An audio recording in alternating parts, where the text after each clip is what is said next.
Una FMCZ Rugby Rovigo Delta che vince ma non convince nel terzo turno di top 12, ne parleremo oggi all'interno del Rugby House con i nostri ospiti, partendo dal tallonatore dei Rossoblu, Filippo Cadorini. Ciao Pippo, benvenuto. Buonasera a tutti. E dal Gazzettino, Paolo Romagnolo. Ciao Paolo. Ciao Andrea, ciao Pippo, ciao a tutti i tifosi della Rugby Rovigo. Allora Pippo, abbiamo detto vittoria non convincente, però partiamo dal fatto che intanto si è vinto. Importante, era ovviamente una vittoria importante e ci servivano questi 4 punti. Puntavamo ovviamente al bonus, ovvero ai 5, ma una serie di motivi non siamo riusciti a conquistare il punteggio desiderato. Ecco Paolo, è stata una partita un po' travagliata, un primo tempo confortante, secondo ci siamo probabilmente spenti, come è successo praticamente nel primo tempo a Padova. Infatti dopo 29 minuti, se non ricordo male, 3 mete, chiunque avrebbe scommesso per una vittoria con il bonus, non dico in carrozza, però quasi, e invece poi secondo tempo da dimenticare, 0 punti se non sbaglio Pippo, vero? Sì. Secondo tempo, una meta subita e un arrembaggio finale del Mogliano che per poco non ci faceva lo scherzetto, però insomma vittoria doveva essere, vittoria è stata, magari manca quel punto di bonus che da pronostico poteva starci, però insomma dopo il derby perso a Padova bisognava vincere e si è vinto, insomma guardiamo avanti. Ecco Pippo, Paolo dice guardiamo avanti, guardiamo un bicchiere mezzo pieno o mezzo vuoto, guardiamo più il pieno o più il vuoto? Beh, io da giocatore tendo a vedere sempre il bicchiere mezzo vuoto, nel senso di guardare sempre le cose da migliorare e da portare comunque a un livello superiore. Che dire, la Mischia, il nostro punto forte, si è un attimo messa in difficoltà, ovviamente allenata da un Costanzo come allenatore della Mischia del Mogliano, che non credo servano aggettivi per descriverlo, è una persona molto molto preparata e si è visto in campo, infatti ha trasformato questa Mischia di Mogliano, dove appunto la scorsa stagione era traballante, in una vera mischia competitiva a livello Petrarca, Padova, Calvisano, Fiamme. Ecco, tra l'altro Paolo, insomma, si è discusso molto nelle ore successive la partita di sabato con Mogliano, la mischia punto di forza, adesso qualche quesito in più, dire che comunque Mogliano anche in pre-season ha dimostrato ottime differenze da questo punto di vista. Sì, questo sicuramente, poi era stato detto anche in fase di preparazione, insomma attenzione alla mischia del Mogliano, pesanti, sono molto preparati, ben allenati, però comunque era difficile aspettarsi comunque di andare sotto, di prendere così tanti calci contro in mischia chiusa, è stata un po' una sorpresa negativa, diciamo.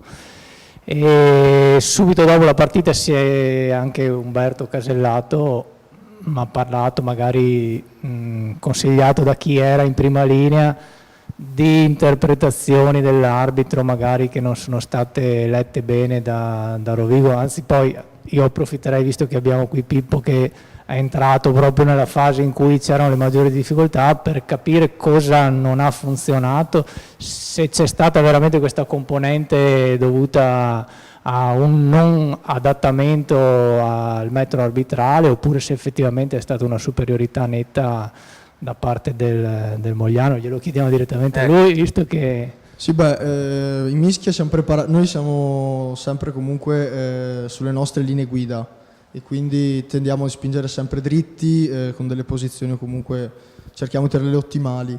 Ci hanno messo in difficoltà perché attuavano una specie di passetto laterale dove ci mettevano... Umberto ha parlato di spinte illogiche. Sì, molto abili loro in questo e ci hanno un attimo messi in difficoltà, soprattutto quando abbiamo calato di concentrazione nel secondo tempo, ovviamente si è notato. E, verso comunque la metà del secondo tempo abbiamo comunque cercato di adattarci perché non era normale, insomma, subire tutte queste pressioni e calci di punizione in mischia. Ecco, su questa riflessione ci sono 2 aspetti secondo me da approfondire. La prima è la forza della mischia del Mogliano, abbiamo detto, ma anche l'adattamento di quella del Rovigo, perché alla fine, ragionando, la linea arbitrale di Tomò è stata la stessa dall'inizio fino al termine del match, per cui l'adattamento deve essere una caratteristica, una qualità del nostro team. Sì, anche come il gioco proposto dal nostro allenatore si basa sull'adattamento e sul non attuare tecniche o comunque schemi di gioco predefiniti. Così abbiamo dovuto ovviamente adattarci alle mischie avversarie, inizialmente in difficoltà, perché come si è visto non eravamo, non dico preparati, ma lucidi sì, per affrontare una mischia così forte. Poi successivamente ovviamente ci siamo sistemati, abbiamo parlato tra di noi nei momenti in cui ne potevamo e siamo riusciti a avere la meglio. Insomma, ecco, tra l'altro la settimana scorsa c'era Riccardo Brugnara, no? E a Ricky avevo chiesto qual è la differenza fra Jacques e Pippo e ha detto che Jacques è un sudafricano, spinge, Pippo è più attento alle linee di spinta, no? Diciamo che a destra Michelini e Cincotto avevano questa tecnica che tendevano un po' a isolare, no? Il sinistro Rodigino, quindi a mettere la massima pressione e a spostare poi quello che era il pack rosso-blu. Sì, alla fine appunto ci siamo basati solamente sulla tenuta di spinta e senza magari attaccare, come si dice in gergo, la prima linea avversaria. E appunto nelle ultime 2-3, se non sbaglio, mischie ne abbiamo avuto la meglio, quindi male perché ce ne siamo accorti tardi, però bene perché per dire ci siamo resi conto dove era l'errore. E abbiamo aperto un altro cassetto nelle nostre skills, nelle nostre qualità. Ecco. No, che è importante nel proseguo della stagione, perché insomma voglio dire, questi sono aspetti importanti. Una squadra, Paolo, che è ancora work in progress, quella della FMCZ Rugby Rovigo Delta, e probabilmente anche attraverso partite di questo tipo può trovare un'amalgama, può trovare qualche punto di stabilità maggiore. Sicuramente, anche perché l'ha ammesso proprio il capitano Matteo Ferro subito dopo la partita, dice forse ci manca ancora un pochettino il conoscerci bene tutti insieme e l'assimilare tutte le nuove cose che ci fa imparare l'allenatore nuovo Umberto Casellato. È logico che non c'è la bacchetta magica, ci vuole un pochettino di tempo, le difficoltà del Rovigo probabilmente chi più o chi meno ce le hanno anche tutti gli altri, basta vedere insomma Calvisano che è andato a perdere contro il San Donà. Sarà un campionato anche più lungo degli anni scorsi, quindi insomma ci vuole un po' di pazienza. E il pubblico di Rovigo, come ha dimostrato già sabato, pazienza non ne ha tanta, però insomma bisogna dare un po' di tempo a questi ragazzi insomma, per ingranare nel modo giusto. Ecco, io mi collego a quanto detto da Paolo, Pippo. Fa un po' specie sta cosa, no? Nel senso, la terza di campionato, già qualcuno che rumoreggia, non fa molto piacere a voi in campo. Sì, beh, è comprensibile perché sono il primo a dire che quando la squadra non dà il 100%, non dico può essere giudicata, ma comunque analizzata con un altro occhio. Mi dispiace perché anche a nome della squadra ci siamo un attimo persi sull'impatto caratteriale che abbiamo dato a questa partita, però stiamo lavorando anche su questo già da oggi e per i prossimi allenamenti puntiamo comunque a lavorare a un livello mentale alto sulle partite, soprattutto quelle importanti. Ecco, ma prima di parlare della partita importante che vedrà la FMCZ Rugby Rovigo Delta coinvolta sabato alla Mirabella di Reggio Emilia contro la capolista Valo Rugby Reggio Emilia, andiamo a vedere gli highlights della vittoria di Bersaglieri contro il Rugby Mogliano, poi ritorniamo in studio e andremo a approfondire il prossimo match. Umori contrapposti per le protagoniste di questo terzo turno di top 12. Il Mogliano, rinfrancato dalla vittoria sul Valsugana, fa visita ai bersaglieri, feriti dalla sconfitta nel derby d'Italia numero 163 contro l'Argos Petrarca Padova. Benvenuti allo stadio Mario Battaglini di Rovigo per FMCZ Rugby Rovigo Delta Mogliano Rugby. Ciao Antonio. Ciao Andrea, ciao a tutti, buon pomeriggio, buon rugby. Che è una seconda linea, un chip di Fabi che mette un po' in difficoltà Barion, Guarducci con grande esperienza, Scipolo Vale, adesso Adolfo Caila.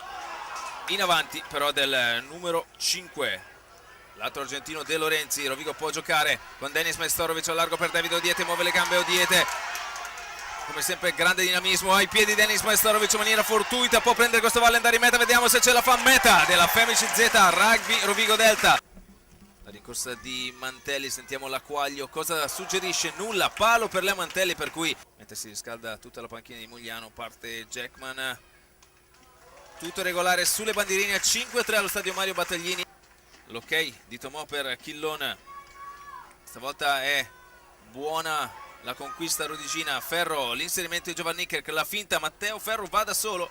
fa metri il numero 8 rossoblu. Mantelli riceve da Chillon, finta, doppia finta ancora, gira sul piede perno l'apertura rossoblu. Chillon cerca di dar ritmo con Thor Alvorsen, pallone ancora per Chillon, dentro per Denis Majstorovic, arriva la doppietta di Denis Majstorovic che deposita l'ovale.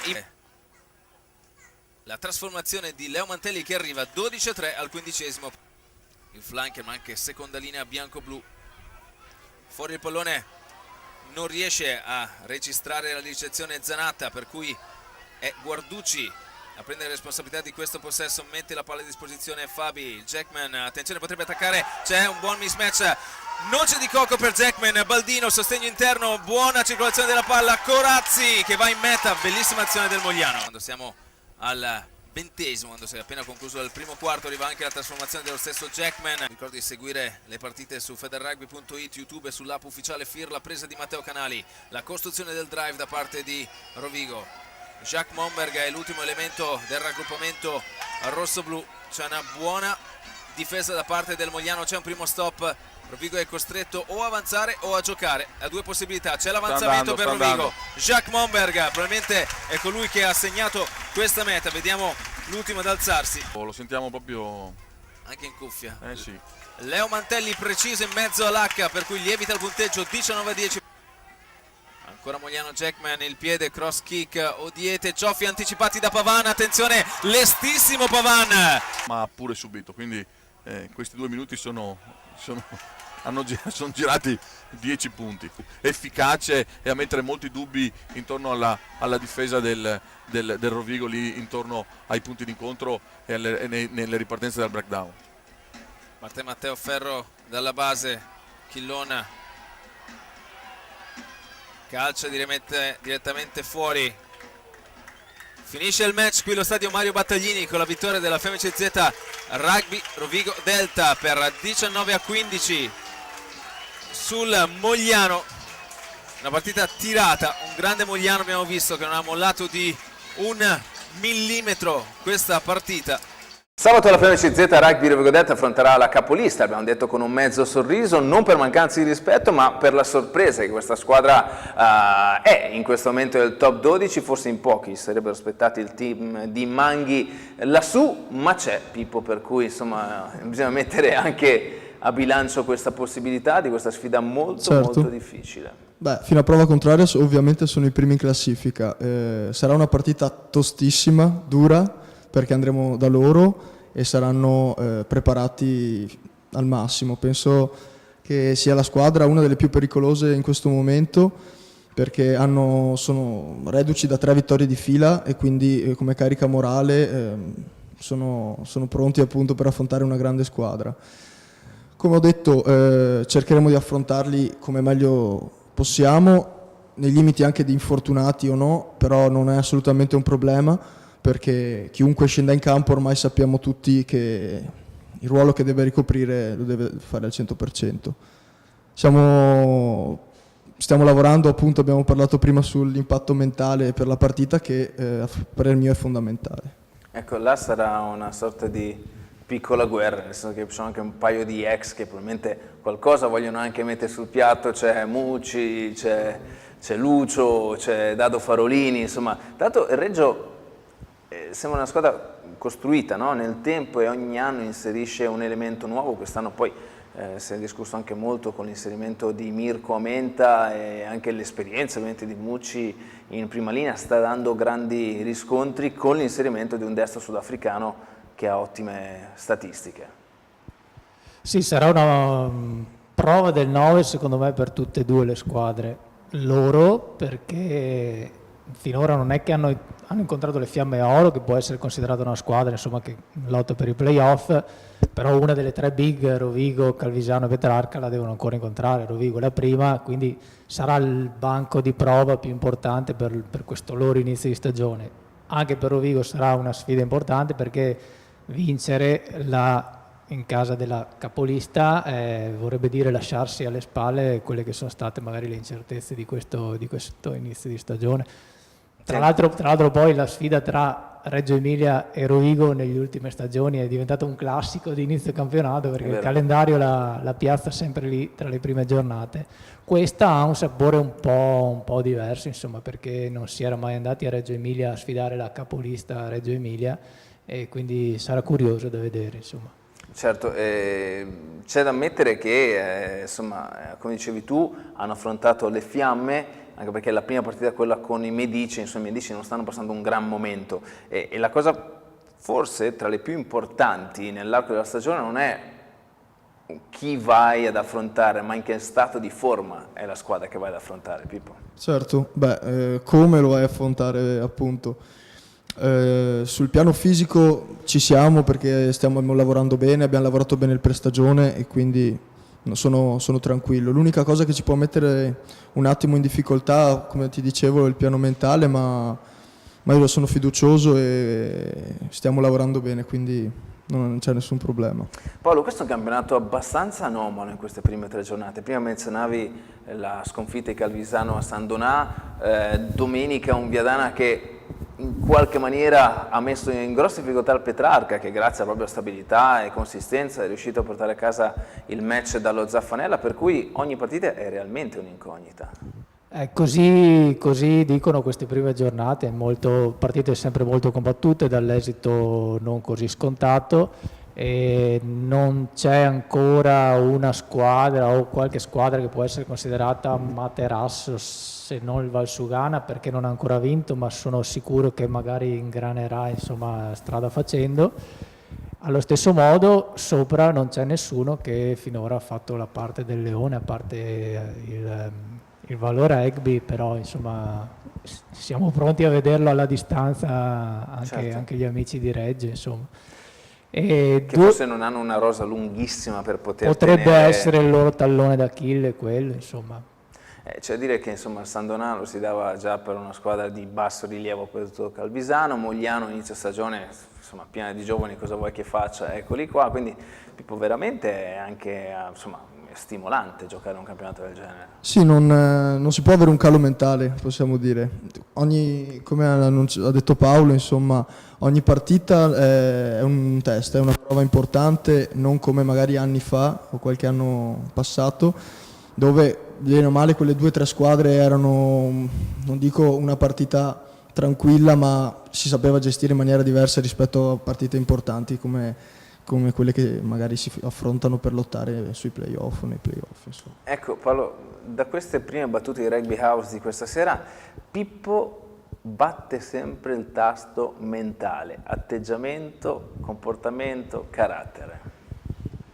Sì, perché se mettiamo a confronto ad esempio la partita contro il Petrarca con quella del Mogliano, è proprio quell'aspetto lì che è mancato contro Mogliano. Non possiamo certo dire che la mischia del Mogliano sia più forte ad esempio di quella del Petrarca, io non mi sento di dirlo, però Rovigo ha fatto molta più fatica con Mogliano, ecco, quindi il problema non è tanto secondo me quanto sono pesanti in prima linea i giocatori di Mogliano, come spingono, è stato più che altro qualcosa che è mancato a Rovigo, la giusta concentrazione, il giusto approccio. Secondo me Pippo dice giustamente andiamo a correggere quell'aspetto lì e così non abbiamo paura di nessuno, né Mogliano né Valo Rugby né derby, visto che c'è un altro derby all'orizzonte è meglio aggiustare subito le cose. Cioè, tu parlavi di atteggiamento, Pippo parlava di lucidità. Sì. La lucidità avviene anche molto spesso con la serenità, quindi questi cambi probabilmente, cioè cambiamento di linea, di piano di gioco, tanti elementi, ti spinge, non dico ti soffoca, però ti butta tanti contenuti, tante cose che forse non riesci a essere sempre lucido in quello che devi fare. Non parlo solo voi del pacchetto, ma anche dietro. No, certo, hai detto bene, piano di gioco è la parola fondamentale, perché appunto nelle partite dove si ha maggiore difficoltà, se non si rispecchia appunto il piano di gioco che studiamo la settimana e ogni giorno, è inevitabile che ci sia qualcosa che non va durante la partita. Stiamo affrontando piani di gioco di settimana in settimana differenti per affrontare al meglio appunto le squadre che andremo a scontrarci, e Forse abbiamo preso sotto gamba la settimana precedente contro Mogliano e forse si è visto. Infatti siamo partiti fin da subito, concentrati anche dal primo allenamento della settimana per arrivare a sabato nelle migliori condizioni. Quindi è una partita che potrebbe far bene alla FMC Z Rugby Rovigo Delta. Sicuramente. Meglio adesso che più avanti, questo è chiaro. Andiamo a vedere i rumors che arrivano dal campionato di Top 12, massimo campionato italiano di rugby. Il risultato della scorsa giornata con il Verona non può di certo soddisfare la Lazio, sconfitta che è arrivata contro una diretta concorrente per la salvezza. A questo punto la Lazio deve ritrovare le energie in casa all'Acquacetosa perché arriva il San Donà. La squadra veneta è stata in grado di battere nell'ultima giornata il Calvisano, una delle squadre più organizzate di questa competizione. Per Daniele Montella è il momento di ritrovare quella voglia e quella compattezza che gli ha permesso di portare a casa la vittoria contro il Viadana nella prima partita casalinga della stagione. È vero che è presto parlare di classifica, ma una vittoria del San Donà e visti gli incontri in calendario potrebbe creare la prima spaccatura tra chi compete per le parti alti della classifica e per chi invece lotta per non retrocedere. Padova contro Verona. Una sfida inedita a livello di prime squadre, quella tra i tuttoneri del Petrarca e gli Antracite Scaligeri, che dopo aver ereditato la cinquantennale storia del CUS Verona, sono approdati per la prima volta in Top 12, vincendo l'ultimo campionato di Serie A. Proprio la settimana scorsa i veronesi di Zanichelli hanno ottenuto la prima storica vittoria in massima serie, battendo la Lazio, una delle concorrenti per la salvezza, e conquistando pure il bonus. I campioni d'Italia Patavini hanno invece sofferto fino allo scadere a Viadana, nel posticipo della terza giornata, strappando con le unghie e con i denti una vittoria esterna di grande importanza. Sabato, al centro sportivo Geremia, il Petrarca padrone di casa punterà a infilare il poker di successi, dopo essersi insediato al secondo posto con 13 punti in 3 partite, ad una lunghezza dalla capolista Valoregbi Emilia. Viceversa, il Verona partirà da quota 5, con l'obiettivo di accaparrarsi qualche punto bonus che nell'economia del campionato potrebbe pesare doppio perché ottenuto contro una squadra di vertice. Tanti gli spunti di interesse offerti da questo inedito derby veneto, a partire dai tantissimi ex petrarchini che vestono la maglia antracite, ben 10. I piloni D'Agostino, Furia e Girelli, i terzalini Zago e Marco Artuso, quest'ultimo figlio del DS tuttonero Giuseppe, il mediano di Mischia Soffiato e il centro Marco Nitling, che hanno conquistato la promozione in Top 12, e i 3 scudettati tuttoneri arrivati in estate, ovvero Delfino, Bernini e Salvetti, nominato tra l'altro capitano del Verona. Con il quarto turno in programma nel weekend, in vista della finestra dedicata alle coppe a calendario nei prossimi 2 fine settimana, si chiude il primo mini blocco del top 12 e per Mogliano di coach Cavinato arriva un vero esame di maturità anticipato. Al Quaggia è in programma infatti la sfida al Viadana, già affrontato nell'ultima amichevole di pre-season, quando i mantovani si imposero con una quarantina di punti di scarto di fronte ad una squadra in totale costruzione tecnica, tattica e di personalità. Non sono passate che poche settimane, ma quella squadra appare ora come una foto mal riuscita di quella vista all'opera nelle ultime 2 uscite, vincente in casa contro il Valsugana, convincente a dir poco al Battaglini nello scorso turno malgrado la sconfitta, quando solo il maggior tasso di esperienza e di cinismo dei rossoblù ha impedito il blitz ai bianco-blu, protagonisti di un match di spessore dal primo all'ultimo minuto, in particolare in un secondo tempo dominato nelle statistiche del possesso. La mano di Cavinato comincia dunque a farsi vedere, il gruppo lo segue nel suo progetto adattato alla situazione contingente del club e della squadra, e questo sta lentamente ma costantemente facendo risalire le quotazioni di un 15, altrimenti indicato ad inizio stagione come uno dei 2 potenziali candidati alla retrocessione, quasi senza passare dal via. Bene in particolare il lavoro degli avanti, con i primi 5 uomini decisivi anche contro Rovigo, che sulla carta avrebbero dovuto mangiarseli. Il mix di gioventù, senso di appartenenza ed esperienza dei pochi senatori rimasti dopo la diaspora dell'anno scorso funziona, così come funziona la regia poco appariscente ma molto pragmatica del neozelandese Jackman, bravo ad essersi calato nel ruolo con il giusto tasso di umiltà pur mantenendo un evidente livello importante per la categoria.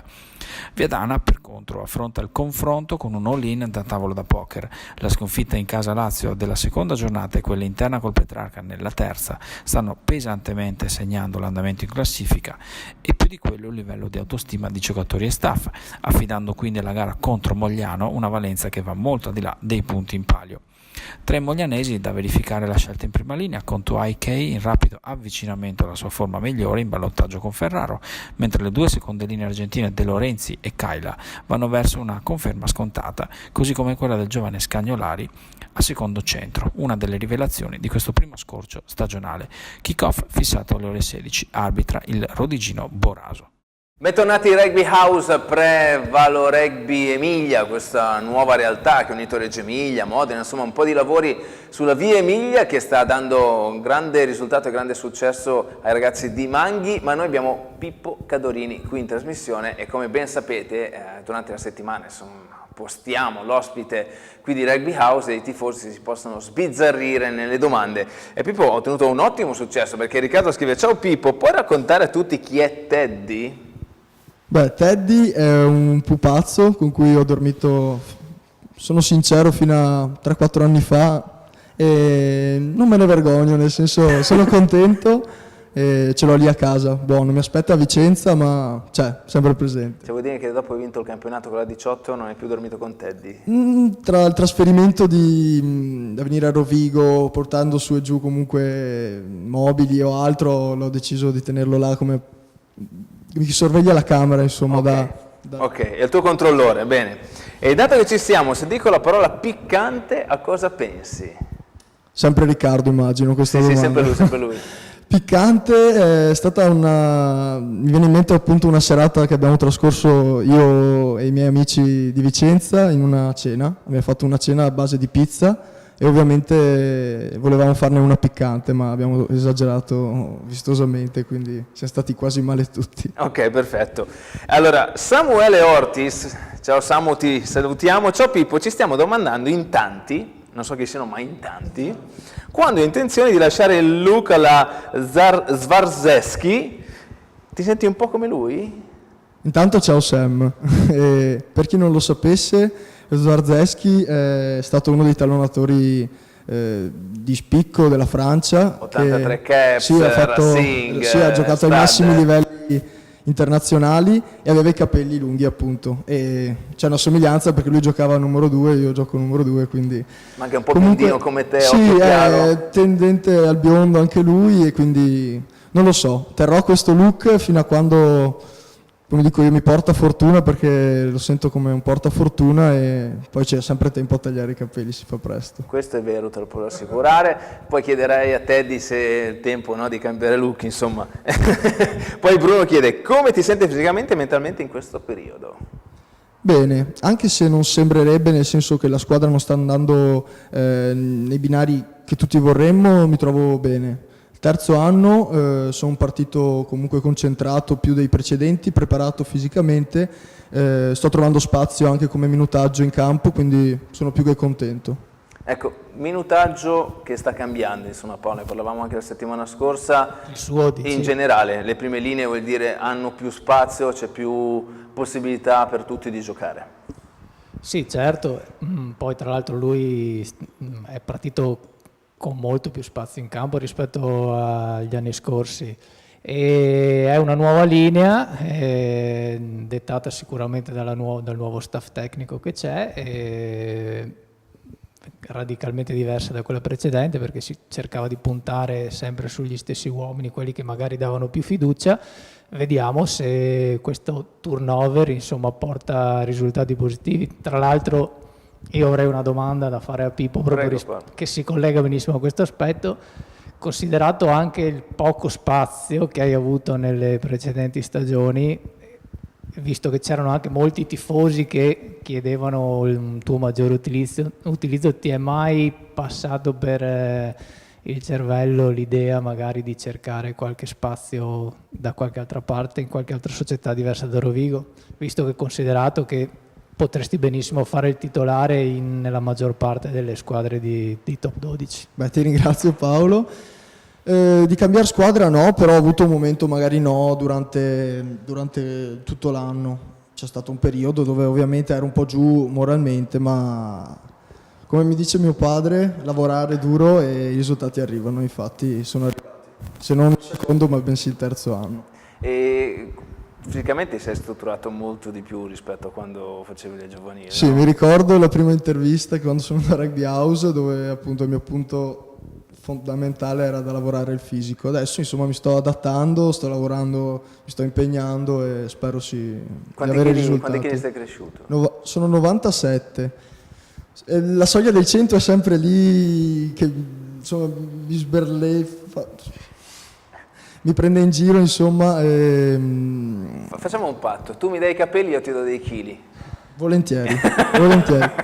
Insomma, siamo lì, devo lavorare ancora ma non mollo sicuramente. Ecco, un altro punto, si parlava di conquista nel pre-match con Mogliano, ma comunque è un passaggio importante, insomma un lancio di gioco su cui è fondamentale lavorare.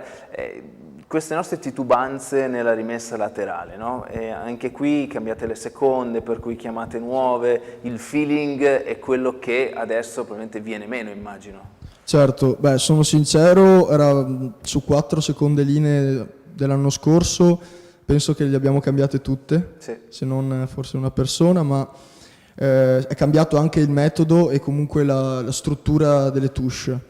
Ovviamente non è una cosa che si aggiusta dall'oggi al domani, e queste partite che sono risultate toste anche da quel punto di vista della rimessa laterale hanno messo in evidenza magari dei nostri limiti, dove stiamo sicuramente e ovviamente valutando tutti insieme i leader appunto della squadra dove sistemare i punti carenti.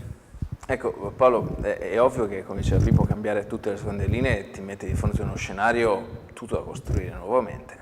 Sì, poi lui adesso ha parlato giustamente di leader, l'idea che si ha proprio guardando la partita del Rovigo è che nelle rimesse laterali manchi ancora un giocatore che prende in mano la situazione, che si prende la responsabilità di fare la chiamata, lo troveranno sicuramente, ma gli anni scorsi c'era Parker, c'era Edo Ruffolo prima dell'infortunio, C'era Ortiz, che c'era Ortiz l'anno Ruffolo, scorso, sono arrivati tutti i giocatori nuovi della seconda linea mi sembra. Per cui Umberto avrà il suo bel lavoro anche pro Persi, insomma, per individuare qual è il giocatore giusto, visto che tanti sono anche giovanissimi, a cui dare proprio la responsabilità di questa fase di gioco che è fondamentale, perché senza i possessi da touche si fa fatica, come si è visto in una buona parte del derby che abbiamo giocato al plebiscito. Ecco Pippo, quali sono gli aspetti in cui ti senti maggiormente migliorato in questi anni? Beh, ovviamente la visione di gioco, che io venivo appunto dalle giovanili, in questi anni ho faticato, mentre quest'anno mi trovo sinceramente meglio. Dove sono migliorato? Dove ti senti ovviamente? Dove mi sento migliorato in mischia, ovviamente.